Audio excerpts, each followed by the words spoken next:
స్టేషన్లోనే వేధింపులకు యువకుడి బలి. ప్రేమ వ్యవహారంలో అతిగా స్పందించిన అధికారులు. విపరీతంగా కొట్టడంతో బలవన్ మరణానికి పాల్పడిన వ్యక్తి. మధ్యవర్తుల సాయంతో రాజీ కుదుర్చుకున్న పోలీస్ పెద్దలు. జిల్లాలో అబాసు పాలైన ఫ్రెండ్లీ పోలీసింగ్.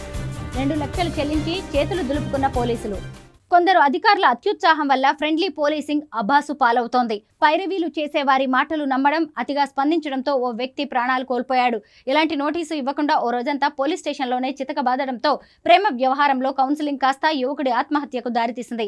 ఏకపక్షంగా వ్యవహరించిన స్టేషన్ ఎస్ఐ 3rd డిగ్రీ ప్రయోగించడంతో దెబ్బలకు తాళలేక పురుగుల మందు సేవించి ప్రాణాలు తీసుకున్నాడు. హాస్పిటల్లో ప్రాణాపాయ స్థితిలో ఉన్న విషయం తెలుసుకున్న కొందరు పోలీసులు హుటాహుటిన రాజీ ప్రయత్నాలు ప్రారంభించారు. ఎదుటి వారిపై కూడా కేసు నమోదు చేస్తామని చెప్పి మధ్యవర్తులతో 2 లక్షలు ముట్టజెప్పి విషయం బయటకు పొక్కకుండా జాగ్రత్త పడ్డారు. పైగా ఈ విషయం ఎవరికీ చెప్పవద్దంటూ మధ్యవర్తులతో చనిపోయిన యువకుడి ప్రాణాలకు వెలకట్టారు. మహబూబాబాద్ జిల్లా మరిపేడ మండలంలో జరిగిన ఈ ఘటన ఆలస్యంగా వెలుగులోకి వచ్చింది. ఓ యువతిని వ్యక్తి వేధిస్తున్నాడని పోలీసులు తమదైన శైలిలో మందలించడంతో అతడు తీవ్ర భయాందోళనలకు గురై ఆత్మహత్య చేసుకున్న సంఘటన సెప్టెంబర్ 22వ తేదీన జరిగింది. మహబూబాబాద్ జిల్లా మరిపేడ మండలం చిల్లంచెర్ల గ్రామానికి చెందిన 21 ఏళ్ల మురారి మహేష్ అదే గ్రామానికి చెందిన ఓ మేజర్ యువతి ప్రేమించుకుంటున్నారు. అయితే కుటుంబ సభ్యులు డయల్ 100కు ఈ నెల 20వ తేదీన ఈ విషయంపై యువకుడిపై ఫిర్యాదు చేశారు. పోలీస్ స్టేషన్ కు రావాలని పోలీసులు సదరు యువకుడికి సమాచారం ఇచ్చారు. కుటుంబ సభ్యులు సెప్టెంబర్ 21న మురారిని పోలీస్ స్టేషన్ కు తీసుకుని వెళ్లారు. పోలీస్ స్టేషన్ ఎస్ఐ ఇతర పోలీసులు కౌన్సిలింగ్ పేరుతో మహేష్ ను విపరీతంగా కొట్టారు. తెలిసిన వారి వద్ద నుంచి జామీను తీసుకుని మరుసటి రోజు పోలీస్ స్టేషన్ కు రావాలని ఇంటికి పంపించారు. అయితే పోలీసుల దెబ్బలకు తీవ్రంగా భయపడిన మహేష్ ఇంటికి వెళ్లగానే గడ్డి మందు తాగి ఆత్మహత్యాయత్నం చేశాడు. ఇది గమనించిన కుటుంబ సభ్యులు ఖమ్మంలోని ఓ ప్రైవేట్ ఆసుపత్రికి తీసుకుని వెళ్లారు. యువకుడి పరిస్థితి విషమించి సెప్టెంబర్ 23న మృతి చెందాడు. పోలీస్ విచారణలో ప్రాణాలు కోల్పోయిన వ్యక్తి వ్యవహారం బయటకు రాకుండా ఠాణా పెద్దలు జాగ్రత్తగా వ్యవహరించారు.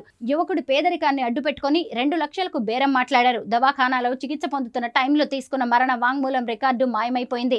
దీన్ని పోలీసులు కావాలనే దాచిపెట్టారని కుటుంబ సభ్యులు ఆరోపిస్తున్నారు. చావు బతుకుల మధ్య కుటుంబ వ్యక్తి ఉంటే అతడి సోదరులను ఇతరులను భయపెట్టి వారి అమాయకత్వాన్ని ఆసరా చేసుకుని మధ్యవర్తులను రంగంలోకి దింపారు. వారి సాయంతో రహస్యంగా 2 లక్షల నష్టపరిహారం ఇచ్చి చేతులు దులుపుకున్నారు. స్టేషన్ పెద్దలు యువకుడిపై 3rd డిగ్రీ ప్రయోగించారని తెలుస్తోంది. ఈ నేపథ్యంలో మహేష్ చేతులు కాళ్లపై కమిలిపోయేలా కొట్టారని, దీంతో భయపడిన యువకుడు ప్రాణాలు తీసుకున్నాడని అంటున్నారు. పరిస్థితి విషమిస్తుందని తెలుసుకున్న పోలీసులు హుటాహుటిన మహేష్ తల్లిదండ్రులను ఇతర బంధువులను పోలీస్ స్టేషన్ కు పిలిపించారు. వారి చేత ఫిర్యాదు రాయించుకుని అమ్మాయి తల్లిదండ్రుల మీద కూడా కేసు నమోదు చేస్తామని చెప్పినట్టు సమాచారం. మహేష్ వద్ద అమ్మాయితో ఉన్న ప్రేమ వ్యవహారం, వాట్సాప్ చాటింగ్, ఫోన్ రికార్డులను పోలీసులకు చూపించారు. దీంతో విషయం ముందే చెప్పాలి కదా, అనవసరంగా కాస్త కఠినంగా వ్యవహరించాల్సి వచ్చిందని పోలీసులు చెప్పినట్టు సమాచారం. ప్రేమ వ్యవహారం తమకు తెలియదని, అమ్మాయిని వేధిస్తున్నాడనే కోణంలోనే యువకుల్లో మార్పు రావాలని కఠినంగా వ్యవహరించామని తల్లిదండ్రుల ముందు పోలీసులు పరోక్షంగా అంగీకరించినట్టు తెలుస్తోంది. నిత్యం పోలీసులతో కలిసి తిరిగే కొందరి వల్లే యువకుని ప్రాణాలు పోయాయని స్థానికులు ఆరోపిస్తున్నారు. ఫిర్యాదు రాగానే తమ సామాజిక వర్గానికి చెందిన అమ్మాయేనని, యువకుడు వేధిస్తున్నాడని పనిగట్టుకుని కొందరు పోలీసులతో తిరిగేవారు చెప్పారని, దానివల్లే ఎలాంటి విచారణ లేకుండా కేసు నమోదు చేశారనే ఆరోపణలు వస్తున్నాయి. ఏకపక్షంగా పోలీసులు వ్యవహరించడం వల్లే యువకుడి ప్రాణాలు పోయాయని ప్రజలంటున్నారు. అసలు విచారణలో ప్రైవేటు వ్యక్తుల ప్రమేయాన్ని ఎందుకు ప్రోత్సహించారో తెలియాల్సి ఉంది. దీనికి సంబంధించి ఆ రోజు పోలీస్ స్టేషన్లోని సీసీ కెమెరా రికార్డులను బయటపెట్టాలని కుటుంబ సభ్యులు కోరుతున్నారు. అమ్మాయి ఫోన్ నుంచి మహేష్ ఫోన్కు సుమారు 150 ఫోన్ కాల్స్ వచ్చాయని, వాట్సాప్ చాటింగ్, ఇతర ఆధారాలు కూడా ఉన్నప్పటికీ వాటిని పట్టించుకొని పోలీసులు దారుణంగా హింసించడం ఎంతవరకు సమంజసమని ప్రజలు అంటున్నారు. కేవలం మధ్యవర్తులు మాటలు వినడం వల్లే సరైన విచారణ చేయకుండా పోలీసులు ఓ వ్యక్తి ప్రాణాలు పోయేలా వ్యవహరించారని అంటున్నారు.